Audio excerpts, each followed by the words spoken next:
Ksenia desapareceu quando tinha 11 anos. O que aconteceu com ela só seria descoberto anos depois. E apenas porque, em 30 de julho de 2023, de uma casa particular no vilarejo de Smolino, na região de Chelyabinsk, saiu uma mulher que ninguém ali tinha visto em 14 anos, debilitada, em estado de extrema agitação. A primeira coisa que ela fez foi entrar em contato com a irmã, e esta a ajudou a chegar à polícia. E o que essa mulher contou provocou em todos a mesma reação inicial. Era difícil de acreditar. 14 anos ela passou trancada em um cômodo daquela casa, 3 metros quadrados, grade na janela, cadeado do lado de fora da porta. Ela tinha naquele momento 33 anos, o que significa que quando chegou ali tinha 19. Toda a sua juventude, de adolescente a mulher adulta, passou atrás de uma única porta. Conseguiu escapar não porque finalmente tomou coragem, mas porque aquele que a mantinha presa teve um surto psiquiátrico. A mãe dele. Ela chamou a ambulância, levaram-no embora. E pela primeira vez em todo esse tempo, a porta ficou destrancada. Ela não esperou, saiu imediatamente. Naquele momento, nem os vizinhos, nem os policiais do bairro, nem os visitantes eventuais daquela casa suspeitavam que, atrás da parede, alguém vivia em cativeiro. E foi justamente essa fuga que desencadeou a corrente que, no final, levaria a Ksenia. Rua Festivalnaya, em Smolino. É um bairro de casas particulares onde todos se conhecem, mas ninguém entra no quintal alheio. Uma casa de madeira com aparência cuidada, igual a dezenas ao redor, exceto pela cerca visivelmente mais alta que a dos vizinhos. Atrás dela, barracões, lenha empilhada, tijolos quebrados, entulho. De fora, uma propriedade comum onde simplesmente não sobra tempo para a ordem. A família Cheskidov era conhecida ali havia décadas. A mãe, Valentina, trabalhou como paramédica, depois numa ótica, frequentava a igreja, conversava com as vizinhas. Uma delas, Nadezhda Ivanovna, se considerava amiga próxima e chegou a entrar na casa. Uma família compreensível, nem bêbados nem encrenqueiros, ninguém levantava suspeitas. Mas sobre o filho, Vladimir, os vizinhos falavam pouco. Fechado, estranho, quase nunca aparecia. No vilarejo, achavam que ou tinha ido embora ou estava preso de novo. Sem amigos, sem visitas, sem conflitos, daqueles em quem ninguém repara. Por dentro, a casa se dividia em vários cômodos pequenos. Sujeira, abandono, baratas. Mas de fora nada disso era visível. Venezianas fechadas, portão trancado. E foi exatamente aqui, em um desses cômodos, do outro lado da parede da cozinha onde a mãe cozinhava todo dia, que durante 14 anos esteve uma mulher pela qual ninguém nunca perguntou. Mais tarde, a investigação começaria a reconstruir a biografia dessa mulher. E então ficaria claro por que ninguém a procurou. Yekaterina Beliankina, nascida em 1990, Chelyabinsk. A mãe bebia, o pai também. Ambos perderam o poder familiar, depois ambos faleceram. Kátia e a irmã mais velha, Lena, foram levadas primeiro para um centro de reabilitação, depois para um orfanato. Kátia tinha então cerca de 5 anos. Lá cresceu quieta, retraída, submissa. Desde o nascimento mancava. Pé torto, lesão na perna. Segundo alguns dados, atraso no desenvolvimento. Não era daquelas que chamam atenção e muito menos daquelas por quem alguém intervém. Aos 18, saiu do sistema. O Estado lhe destinou um quarto num barracão na rua Derbenskaya. Ali também morava a irmã Lena com o filho mais novo. Kátia começou a estudar para costureira maquinista. Sobrevivia de bicos. Às vezes visitava o tio Anatoly, o único parente que ainda mantinha contato. Mas a irmã, a essa altura, já tinha organizado sua própria vida, e a mais nova lhe interessava pouco. O círculo de Kátia se reduziu a poucas pessoas e depois se dissolveu por completo. Sem emprego fixo, sem amigos próximos, sem ninguém que notasse seu desaparecimento. Em 2009, ela tinha 19 anos. estava sentada num banco junto à rodoviária de Chelyabinsk, sozinha, sem planos para a noite, sem ninguém que a esperasse em casa. Um homem se aproximou e ofereceu uma bebida. Cheskidov tinha então 37 anos. Mais tarde, o tio Anatoly diria que Katia iria com qualquer um que oferecesse cerveja e salgadinho. Para ela, a atenção de um adulto nunca foi sinal de perigo. Beberam. Ele propôs irem à casa dele em Smolino. Ela foi. Na casa da rua Festivalnaya, sentaram-se para tomar chá. Uma noite normal, ou assim lhe pareceu. E então Ekaterina se levantou e disse que ia embora. E esse momento mudou tudo. Cheskidov disse: "Agora você é minha refém." Puxou uma arma branca, levou-a até um dos cômodos, apontou para a cama e trancou a porta pelo lado de fora. Uma órfã diante de um homem armado não é uma situação em que haja escolha. Ela deixou de existir para o mundo exterior. Ninguém procurou a polícia. Ela simplesmente desapareceu, e nenhuma pessoa sequer notou. Na manhã seguinte, acordou de ressaca numa casa alheia, num cômodo alheio, com uma porta que não abria. Cheskidov entrou e explicou brevemente: "Você vai morar comigo." Não pediu, não ofereceu, comunicou. Tomou os documentos dela imediatamente, o passaporte, tudo o que tinha consigo. Celular, e Ekaterina não possuía nem antes disso.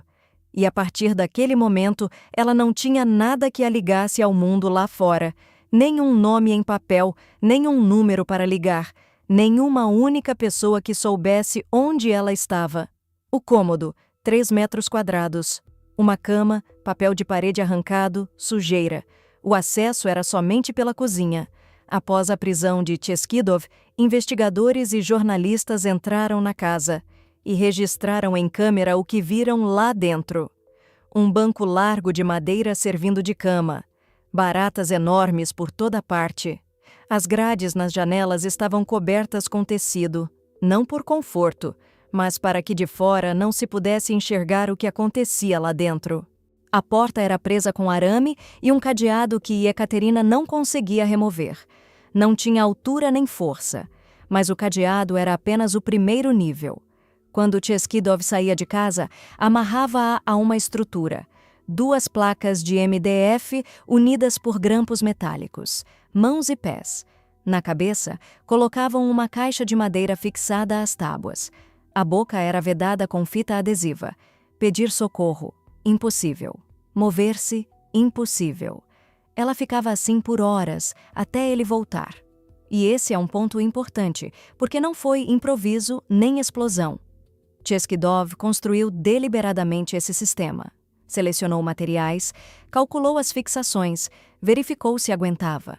Aquele cômodo não era apenas o lugar onde a mantinha, foi feito exatamente para isso.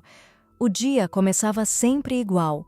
E Ekaterina limpava a casa, preparava a comida, lavava roupa, esfregava o chão, carregava água, servia tanto Cheskidov quanto a mãe dele. Valentina diria depois no julgamento que Katia vivia como uma rainha, não trabalhava, mas tinha tudo garantido. Na realidade, era uma empregada numa casa da qual não podia sair. Cheskidov bebia. Quando bebia, a agredia. Quando não bebia, também a agredia. Forçava relações de forma regular e sistemática. Não por impulsos, mas por rotina. Ele mesmo diria depois aos investigadores que tudo foi consensual. A investigação classificou de outro modo. Na busca na casa, encontraram discos de conteúdo correspondente, focinheiras, dispositivos de contenção e submissão. E isso não é um conjunto que surge por acaso. É uma coleção reunida ao longo de anos. Quando pessoas de fora vinham à casa, um encanador, conhecidas da mãe, e Ekaterina era escondida e trancada antecipadamente. Baibasov consertou os canos a poucos metros do cômodo e não ouviu nada. A vizinha Nadezhda Ivanovna tomava chá com Valentina na cozinha, enquanto do outro lado da parede Ekaterina estava amarrada. Isso não era um episódio isolado, era a ordem das coisas. Todo dia, 5.110 dias consecutivos. Em 14 anos, Ekaterina teve 2 janelas para o mundo exterior. Uma televisão velha e um tabuleiro de xadrez. A televisão, Cheskidov desligava como punição, pelas lágrimas, pela insatisfação, por qualquer sinal de resistência. A única fonte de sons do exterior, vozes da tela, notícias alheias, vida alheia, era tirada com um único gesto. Restavam o silêncio e o xadrez. Jogar xadrez era algo que Cheskidov amava desde criança. Frequentou a seção da escola esportiva número 9 de Novosenko e provavelmente era o único lugar onde ele conseguiu alguma coisa. Não na escola, onde era fechado. Não entre os colegas. Não conseguia ter um único relacionamento. Só com o tabuleiro ele vencia. Obrigava Ekaterina a jogar partida após partida. Ela não queria. Ele insistia. E isso não era diversão. A televisão podia ser desligada, o xadrez não. A partida continuava até que ele decidisse que bastava. Ela era obrigada a sentar-se em frente, fazer as jogadas, perder. E cada partida era igual. Ele conduzia, ela obedecia. Ele decidia quando começar. Aquele tabuleiro sobre a mesa era, em essência, uma cópia em miniatura de tudo o que acontecia naquela casa. 14 anos. Ela tinha 19, chegou aos 33. Nesse período, Cheskidov bebia, se degradava, seu estado mental piorava progressivamente. Saía de casa, adoecia, por vezes perdia o controle de si mesmo. Houve momentos em que fisicamente não teria como impedi-la. Não há para onde fugir. Órfã, os pais há muito debaixo da terra, a irmã ocupada com a própria vida. Para onde ir? A polícia, sem um único documento? De volta ao barracão na rua Derbenskaya, onde ninguém espera? A versão parece lógica, mas só à primeira vista. O tio Anatoly morava em Chelyabinsk. Era possível chegar até ele. A polícia aceita queixa mesmo sem passaporte. A 10 minutos da casa havia transeuntes na rua. Em essência, bastava sair pelo portão e pedir ajuda a qualquer pessoa. Não era preciso um plano, não eram precisos documentos, bastava sair. Ela não saía. E Cheskidov não era nenhum gênio nem estrategista. Tudo naquele cômodo podia ser contornado com tempo. E tempo ela tinha, 14 anos. Algo mais aprendia naquele cômodo. Algo que ainda não sabemos. Mais tarde, quando os jornalistas começaram a investigar o passado de Cheskidov, um colega de classe o descreveu com uma única palavra: um fracassado. Cresceu no mesmo Smolino, na mesma casa da rua Festivalnaya, família completa, mãe, pai. De fora, tudo normal, por dentro não. Desde criança, fechado. Sem amigos, sem turma, nunca convidava ninguém para casa. Dizia que os pais brigavam. Na escola, era daqueles que ninguém nota até começarem a zombar. 10 anos de escola, nenhum hobby, nenhum vínculo, nenhuma namorada em todo esse tempo. Só o tabuleiro e as peças. Ali não é preciso conversar, não é preciso agradar. Basta calcular jogadas e vencer. E era nisso que ele se saía melhor. Aos 17, assalto. Primeira condenação, 4 anos de prisão. No vilarejo ninguém se surpreendeu. O garoto estranho foi um preso estranho, nada inesperado. Da prisão, voltou para a mesma casa, para a mesma mãe, para o mesmo vilarejo onde continuava sem ter uma única pessoa próxima. Só que agora tinha mais de 20 e já entendia que, pelas boas, nada ia dar certo. Ao sair da prisão, tentou viver normalmente. Casou-se com uma mulher de Ekaterimburgo, comerciou nas bancas de Tagan, depois se mudou para Moscou, trabalhou na estação Leningrado. O casamento não durou muito. O divórcio nunca foi formalizado, mas deixaram de morar juntos, sem filhos, e em 2005, em Moscou, foi agredido e roubado. A mãe contaria depois no programa de Malakhov. Chegaram mascarados, levaram tudo. Dinheiro, veículos, documentos. Voltou de Moscou faminto. Após a agressão, lesões na cabeça. Foi registrado no dispensário neuropsiquiátrico. Nunca apresentou queixa à polícia. Voltou para Smolino, para a casa da mãe. A mesma casa. Sem dinheiro, sem trabalho. Tinha 33 anos. A partir desse momento, essencialmente parou de sair. Vivia da aposentadoria da mãe. Sem conhecidos, sem ocupações, sem objetivos. O vilarejo seguia sua vida, e atrás da cerca alta da rua Festivalnaja parecia não acontecer nada. Anos após seu retorno, no outono de 2009, ele se aproximaria de uma órfã na rodoviária de Chelyabinsk. No verão de 2023, Cheskidov bebia praticamente sem parar, e seu estado mental se deteriorava rápida e visivelmente. Já não ameaçava apenas Yekaterina. A mãe, que vivera com ele sob o mesmo teto a vida inteira, sentiu pela primeira vez que o filho era perigoso para ela mesma.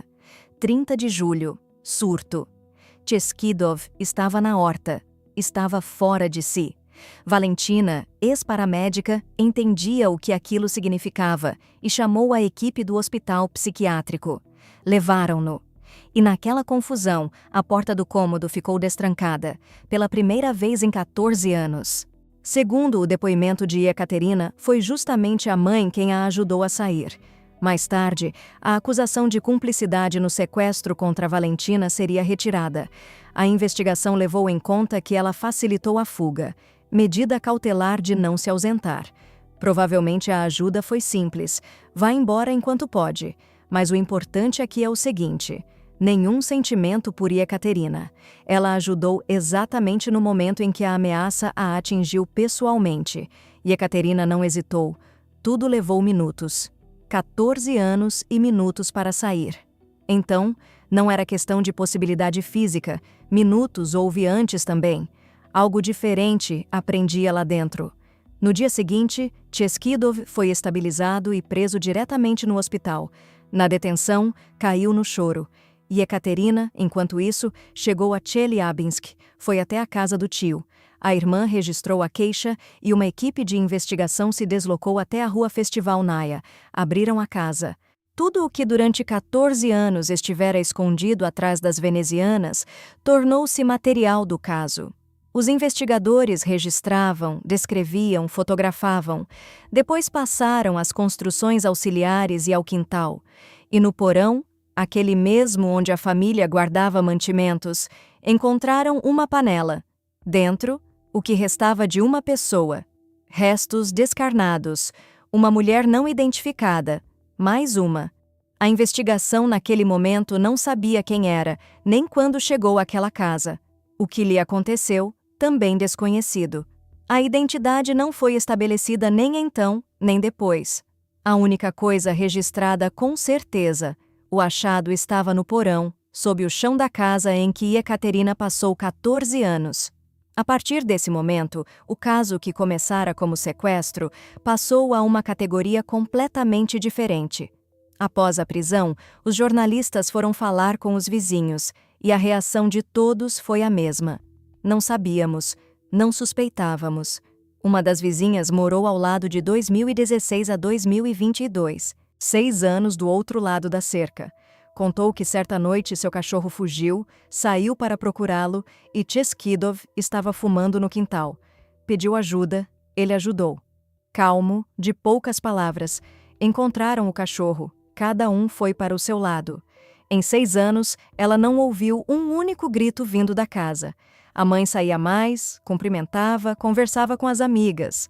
Uma idosa normal. Alguém do vilarejo diria depois aos jornalistas: o sujeito, pelo visto, não fazia escândalo, não gritava, não chamava atenção, simplesmente vivia atrás da cerca e fazia o que fazia, em silêncio durante anos, no centro do vilarejo. Valentina não apenas sabia, integrou a cativa à sua vida cotidiana. As amigas contavam que o filho tinha trazido uma nora trabalhadora e caprichosa. Quando conhecidos vinham à casa, dizia: é a namorada do Volodya, mas nunca a mostrava. As desculpas eram sempre as mesmas: estão dormindo, estão na internet. E Yekaterina era escondida atrás da porta, e o filho, quando havia visitas, a mãe expulsava da cozinha. Talvez temesse que dissesse algo a mais, ou talvez não quisesse que vissem como ele realmente era. E há algo mais importante. Valentina queria incluir Yekaterina no testamento, não por gratidão, mas por cálculo. Contanto que não fosse embora, contanto que continuasse cuidando da velha, lavando o chão, cozinhando, carregando água. Uma cuidadora gratuita que não iria a lugar nenhum. Literalmente, a lugar nenhum. Também vivia naquela casa. Segundo os dados da investigação, sabia o que acontecia. Faleceu em 2018 sem ter dito uma palavra a ninguém. Então toda a casa sabia. A mãe, o pai e o filho. 3 pessoas e um cômodo trancado, sobre o qual diziam aos visitantes: "A nora está dormindo." Outra versão que, após essa história, foi mencionada com mais frequência: a Síndrome de Estocolmo. Em 14 anos, Ekaterina poderia ter se acostumado, ter aceitado aquela vida como a única possível. A psique se defende, encontra apoio até no inferno, começa a perceber quem aprende como quem a alimenta, dá teto, liga a televisão. Isso acontece, mas há algo que não bate nessa versão. Ela não hesitou no momento da fuga. Agiu rápido, com precisão, sem uma única vacilação. E esse é o comportamento de alguém que sabia o que faria quando a chance surgisse. Estava preparada há tempos e simplesmente esperava. 14 anos. Uma pessoa com síndrome de Estocolmo não foge assim. Hesita, volta, defende quem a mantinha presa. E Ekaterina não fez nada disso. Então, ela não estava quebrada. Não se acostumou, não se conformou. Todos esses anos ela entendia onde estava e o que estava acontecendo com ela. Não porque não tinha para onde ir, não porque não queria. Algo concreto. Não um medo abstrato, nem a desesperança a prendia naquele cômodo. Algo que ela viu com os próprios olhos. Em 1º de agosto de 2023, Cheskidov foi levado ao Tribunal Distrital Soviético de Chelyabinsk. Despenteado, com a barba por fazer, curvado, sem dinheiro para advogado, com antecedentes criminais extintos, desempregado. O investigador criminalista Alexander Kotarev descreveria os interrogatórios de forma breve. Ele diz que, quando conhecia garotas, se apaixonava e achava que elas deviam morar com ele. Garotas, no plural. Kotarev pronunciou isso com calma, como um detalhe do depoimento, mas o detalhe ficou pairando no ar. Cheskidov admitiu o sequestro, mas negou categoricamente qualquer agressão sexual. 14 anos num cômodo trancado, fita adesiva no rosto, a estrutura de grampos e tábuas, e diz que tudo foi por amor. Na visão de mundo dele, aquilo não era crime. Se apaixonou, ela devia morar com ele. Tudo lógico. Quando foi lida a decisão de prisão preventiva, caiu no choro. A perícia. Ele não recebeu um único dia de pena efetiva. Tratamento compulsório em estabelecimento psiquiátrico fechado. Sem prazo definido, mas com possibilidade de revisão. Não prisão. Hospital. Nas audiências seguintes, era trazido de ambulância, de pijama hospitalar com número nas costas, de chinelos. Gritava para os jornalistas do corredor: "Sou inocente." Na sala do tribunal, o mesmo. "Não fiz nada. Me prenderam sem motivo." Valentina se mudou para um apartamento em Chelyabinsk e de trás da porta continuava dizendo aos jornalistas: "Meu filho é bom." E aquela veio sozinha e se acomodou bem. E eis o resultado: 14 anos de cativeiro. Um no hospital, a outra em medida cautelar. Em 30 de julho de 2023, Ekaterina Beliankina saiu da casa da rua Festivalnaya. Entre o ponto de entrada e o ponto de saída, nada. Nem trabalho, nem relações, nem amigos, nem uma única decisão própria. Após a libertação, foi encaminhada a um centro de reabilitação. Depois se mudou para a casa da irmã. Não quer falar sobre o que viveu. Tente arrancar algo dela. No julgamento, a faziam entrar pela porta dos fundos, acompanhada de um policial e uma assistente social. Apareceu no corredor por um segundo, de agasalho com capuz, e logo se trancou na sala. E Cheskidov, da sala do tribunal, mandou-lhe um recado pelo tio: "Se me soltarem, vou encontrá-la e acertar as contas." "O tio lembraria depois", respondi. "Katyusha, imagina, nós mesmos vamos encontrá-lo." Mas a ameaça ficou no ar. Porque tratamento compulsório não é perpétua. Revisão é possível.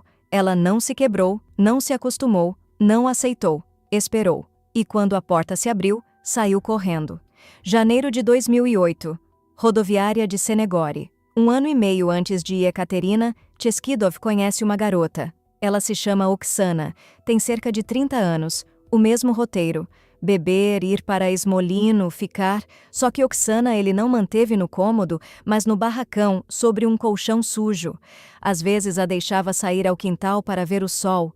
Em abril de 2011, Oksana tentou fugir, avançou em direção à saída, Cheskidov a alcançou e causou ferimentos incompatíveis com a vida. Depois guardou o que restou numa panela e enterrou no porão, ali onde guardavam os mantimentos, e fez isso diante dos olhos de Ekaterina. Deliberadamente, como uma lição, disse: "Com você vai ser a mesma coisa. Por isso 14 anos, não uma síndrome, nem fraqueza, nem falta de para onde ir." Ela viu o que acontece com quem tenta, viu a arma, viu a ferramenta, e depois viveu 12 anos numa casa sob cujo chão jazia aquela que ousou. A identidade de Oksana nunca foi estabelecida, parentes não foram encontrados, não há quem a lembre. E Ekaterina sobreviveu porque durante 14 anos fez a única coisa que a mantinha viva: não se mover, esperar. E quando a porta se abriu, ela saiu. Se você gostou deste vídeo, deixe seu like e se inscreva no nosso canal. Até a próxima!